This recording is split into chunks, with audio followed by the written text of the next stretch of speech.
don't fuck with a god.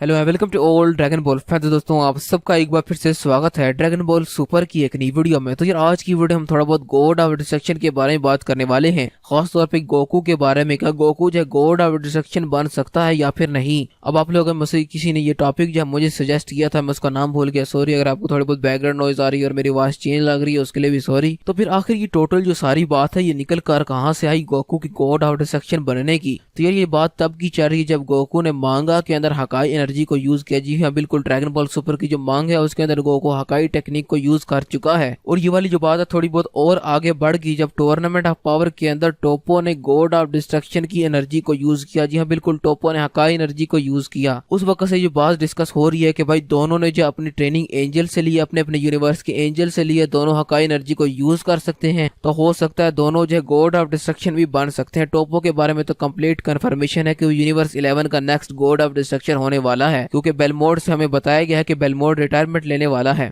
और इससे जो हमें ये बात भी क्लियर हो जाती है कि गॉड ऑफ डिस्ट्रक्शन जो है रिटायरमेंट ले सकता है, चाहे वो बोर हो जाए चाहे वो बूढ़ा हो जाए। बूढ़ा होने को तो मैं नहीं कह सकता वो बूढ़ा होते हैं या फिर नहीं, मगर वो रिटायरमेंट जरूर ले सकते हैं अगर उनका दिल करे कि भाई अब ये काम जो मुझसे संभाला नहीं जा रहा, अब मैं ये काम करते करते बोर हो चुका हूँ, तो अपना नेक्स्ट जो गॉड ऑफ डिस्ट्रक्शन चुन सकते हैं, उसकी ट्रेनिंग करवा सकते हैं जैसे कि उन्होंने टोपो की करवाई। और फिर जिसकी वजह से टोपो जो हकाई एनर्जी को यूज कर सकता है, गॉड ऑफ डिस्ट्रक्शन वो बन सकता है। और अभी तक हमें यूनिवर्स 7 के मतलब के बीरस सामा के बारे में नहीं पता, यूनिवर्स 7 की गॉड ऑफ डिस्ट्रक्शन के बारे में नहीं पता। असल में वो भी जो है अपना काम अच्छे तरीके से कर नहीं पा रहे, इस वजह से जो यूनिवर्स का रैंकिंग लेवल बहुत ज्यादा नीचे आ चुका है। और मुझे ऐसा लगता है कि शायद एक ना एक वक्त ऐसा जरूर आएगा जब ड्रैगन बॉल वापस आएगा और उस ड्रैगन बॉल के अंदर बीरस को भी रिटायरमेंट लेनी पड़ेगी। और हो सकता है कि ज़ेनो इसके बुरे काम की वजह से उसको किक आउट कर दे, जिस तरह का बीरस का काम है हमेशा सोते रहना, हमेशा खाते रहना। और जैसा कि हम जानते हैं कि गोकू भी आहिस्ता आहिस्ता गॉड्स के लेवल को चलता चला जा रहा है। मांगा के अंदर तो उसने हकाई टेक्निक को यूज कर लिया जामासु के खिलाफ, हो सकता है एनिमे के अंदर भी कभी कर ले। मांगा के अंदर हमें गोकू को दिखाया गया है जामासु के खिलाफ हकाई टेक्निक को यूज करते। अब काफी लोग मुझसे पूछते कि आखिर उसने टेक्निक यूज कैसे कर ली, उसको किसने सिखाया? अभी तक जो हमें ये नहीं दिखाया गया कि विश जो गोकू को हकाई टेक्निक सिखा रहा हो। और गोकू का तो हमें पता ही है, जो भी वो टेक्निक देखता है उसको देखते ही सीख लेता है। कामेहामेहा के बारे में तो आप सबको पता ही होगा,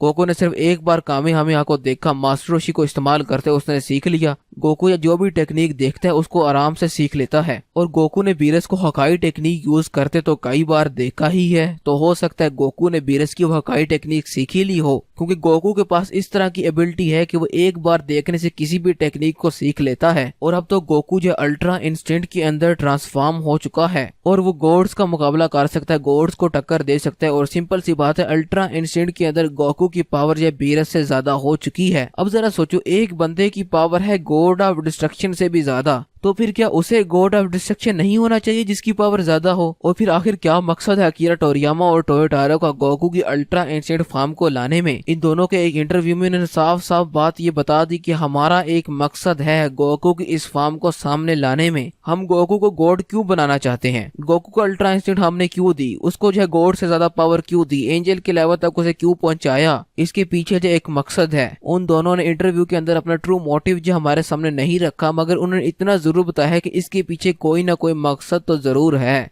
अब ये जो ड्रैगन बॉल सुपर है ये सिर्फ ड्रैगन बॉल सुपर की मूवी तक ही नहीं रहने वाला, ये थोड़ा बहुत आगे भी चलेगा। अगर हम सिंपल गॉड ऑफ डिस्ट्रक्शन के बारे में बात करो और उसको गोकू के कैरेक्टर के साथ मिलाएं और हम गोकू से पूछें भी क्या होगा अगर तुम्हें गॉड ऑफ डिस्ट्रक्शन हम बना दें, तो गोकू सिंपली कहेगा नहीं, मैं गॉड ऑफ डिस्ट्रक्शन नहीं बनना चाहता, मैं जो फालतू के अंदर प्लैनेट्स को तबाह भी नहीं करना चाहूंगा। हम सबको गोकू के कैरेक्टर के बारे में तो पता ही है, गोकू कभी भी किसी प्लैनेट को तबाह नहीं करता, चाहे उसके ऊपर लोग हों या फिर ना हो। मगर असल में गॉड ऑफ डिस्ट्रक्शन का जो लेवल है ये वाला नहीं होता, गॉड ऑफ डिस्ट्रक्शन का काम जो है ये वाला नहीं होता। गॉड ऑफ डिस्ट्रक्शन का काम होता है बैलेंस बना के रखना, गुड और इवल के अंदर, अच्छे और बुरे के अंदर बैलेंस बनाना, यूनिवर्स के अंदर बैलेंस बनाना, ताकि प्लैनेट ज्यादा ना हो जाए। प्लैनेट ज्यादा या कम होने का चक्कर तो सिर्फ कायोशियन के पास होता है कि उसके पास ये कंट्रोल होता है कि वो लाइफ को क्रिएट करे या फिर नहीं। गॉड ऑफ डिस्ट्रक्शन का ओरिजिनल काम जो होता है वो होता है गुड और इवल के बीच में बैलेंस बनाना, कि जो बुराई ज्यादा ना फैल जाए। मेरा जो यूनिवर्स है उसके अंदर बुराई ज्यादा ना पहले। मतलब कि बीरस क्या करता था, वो कहता था किसी प्लैनेट पर उनका खाना खाता था, खाना पसंद नहीं आया तो प्लैनेट को तबाह कर देना है।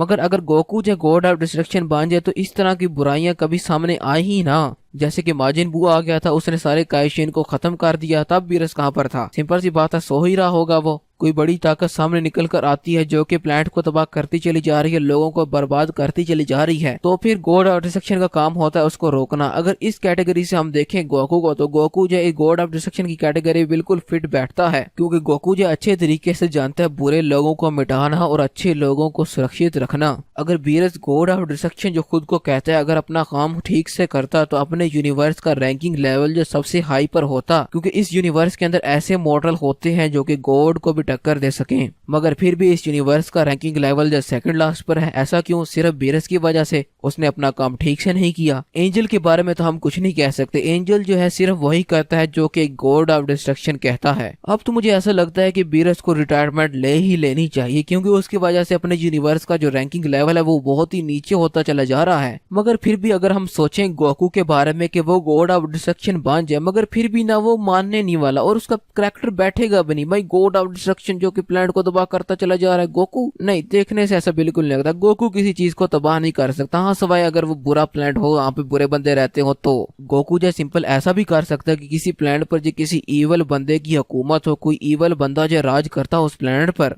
मगर फिर भी ना यार, गोकू का कैरेक्टर जो गॉड ऑफ डिस्ट्रक्शन के बारे में बैठता नहीं है। अगर हम वजीटा के बारे में बात करें तो हाँ, वजीटा का कैरेक्टर जी बिल्कुल एकदम फिट बैठता है गॉड ऑफ डिस्ट्रक्शन पर। और वजीटा चाहे जो भी करे हमेशा डिफरेंट ही करता है। अब हो सकता है कि शायद वजीटा गॉड ऑफ डिस्ट्रक्शन बन जाए, क्योंकि एक बार विश ने उससे कहा भी था कि मैं तुम्हें तब ट्रेनिंग दूंगा अगर तुम गॉड ऑफ डिस्ट्रक्शन बनने में मुझसे वादा करोगे कि तुम गॉड ऑफ डिस्ट्रक्शन बनोगे। और वैसे भी अभी तक एनिमे और मांगा के अंदर जो भी हो रहा है हमेशा उल्टा उल्टा ही हो रहा है। एनिमे के अंदर गोकू जो सुपर सैयन रेड के अंदर जो कि सुपर सैयन गोल्ड ट्रांसफॉर्मेशन उसके अंदर ट्रांसफॉर्म हो सकता है, मांगा के अंदर जो वजीटा सुपर सैयन गोल्ड के अंदर ट्रांसफॉर्म हो सकता है। तो हो सकता है जिस तरह मांगा के अंदर गोकू ने हकाई एनर्जी को यूज किया हो, इस तरह एनिमे के अंदर वजीटा हकाई एनर्जी को यूज करना सीख ले। और वैसे भी वजीटा ने टोपो से फाइट भी की है जो कि हकाई एनर्जी यूज कर सकता है, उसको हराया भी है। और वजीटा के पास इतनी एबिलिटी आ गई है कि वह हकाई एनर्जी को टक्कर दे सके। हो सकता है फिर विश जो है वजीटा को हकाई टेक्निक सिखा दे, क्योंकि इतनी बात हमें पता चल गया है कि एंजल ही सब कुछ सिखाता है। वो जितने भी गॉड ऑफ डिस्ट्रक्शन है सबको एंजल ही ट्रेनिंग देता है। बीरस को भी जो ट्रेनिंग दी थी वो विश नहीं दी थी, और अब गोकू और वजीटा को भी जो ट्रेनिंग दे रहा है वो विश ही दे रहा है। हो सकता है इन दोनों में से किसी एक को गॉड ऑफ डिस्ट्रक्शन चुन लिया जाए। चुनने का दरअसल असल मसला नहीं होता, असल मसला होता है खुद की मर्जी का। गोकू की मर्जी के बारे में तो हम सबको पता है, गोकू जो सबसे ताकतवर बंदों के साथ फाइट करना चाहता है, और इस वजह से गोकू को मौका मिल भी जाएगा सबसे ताकतवर बंदों से फाइट करने में। गोकू का एक मकसद ये भी है कि वो ट्रेनिंग करता रहे और सबसे ताकतवर हो जाए। गोकू की ये भूख तब तक नहीं मिटने वाली जब तक गोकू सबसे ताकतवर नहीं हो सकता। और वजीटा की भूख तो सीधा गोकू के पीछे है कि वो गोकू को सरपास कर दे किसी वजह से, किसी तरीके से। मगर असली मसला यहाँ पर यह आता है, क्या ये दोनों मानेंगे गॉड ऑफ डिस्ट्रक्शन बनने के लिए? क्या गोकू मानेगा? क्या गोकू जो अपनी फैमिली को छोड़ के जाएगा? वैसे फैमिली के बारे में गोकू के सामने तो बात करो ही ना, फैमिली की कोई पड़ी नहीं गोकू को। वो गोहान पैदा हुआ था, गोकू छोड़ के चला गया। गोटन पैदा हुआ, गोकू तो गायब ही था ना उस टाइम। मतलब कि गोकू को अपनी फैमिली के बारे में कौन ही है, ना पैसे कमाने की, ना उनका ख्याल रखने की, और कुछ भी नहीं। अगर हम गोकू से कहें कि आओ यहाँ पे ट्रेनिंग करने के लिए तुम्हें गॉड बना देते हैं, फिर तो वो भाग भाग के आएगा यहाँ पे कि मैं तो गॉड बनने वाला हूँ, मेरी पावर जो और भी ज्यादा हो जाएगी। और फिर अगर हम वजीटा के बारे में डिस्कस करें, वैसे तो जो वजीटा की कैटेगरी है फिट बैठती है गॉड ऑफ डिस्ट्रक्शन के लेवल पर, और हो सकता है वो गॉड ऑफ डिस्ट्रक्शन बन भी जाए। और बात आती है कि क्या वजीटा बुल्मा को छोड़ के आएगा? वैसे तो वजीटा हमेशा ट्रेनिंग के अंदर लगा रहता है, कभी उसने बुल्मा का ख्याल भी नहीं रखा।